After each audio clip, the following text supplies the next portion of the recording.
You're definitely not getting it wrong. I think it's just different. It's case Yeah. by case, you know. There are people like Jared who dive into their roles and they do things like sending people dead rats and stuff like that, and they think that that's what they need to do. I've always been really good at separating my on-set emotions from my personal life emotions.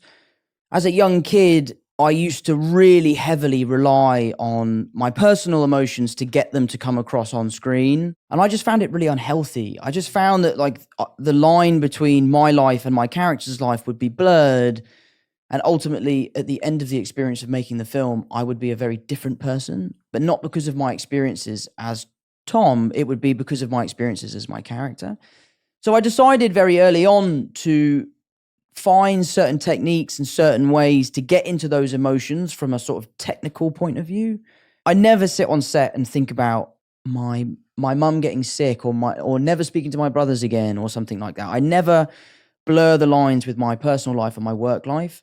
I always leave work at work. There are jobs like The Crowded Room that are particularly taxing. Getting to those emotions on a daily basis is really difficult and really tiring. But, you know, it's probably somewhat like Coldplay on their 89th show. You just dig your heels in, you realize you've got a job to do. We're all wonderfully well paid. There are people that work far harder for far less. I recognize how lucky I am. So I'm like, if I need to cry today and tomorrow and the next 50 days in a row, I'll do so. Yes, it's difficult, but I think your question, I'm probably the worst person to ask that because I think I have like a really healthy outlook on how I achieve my emotions on set. Yeah. But I have worked with people that shut their bedroom door and just dive into the character and are pouring through the script every night and are in character all the time. And I admire them. I don't necessarily think it's the healthiest way to go about it.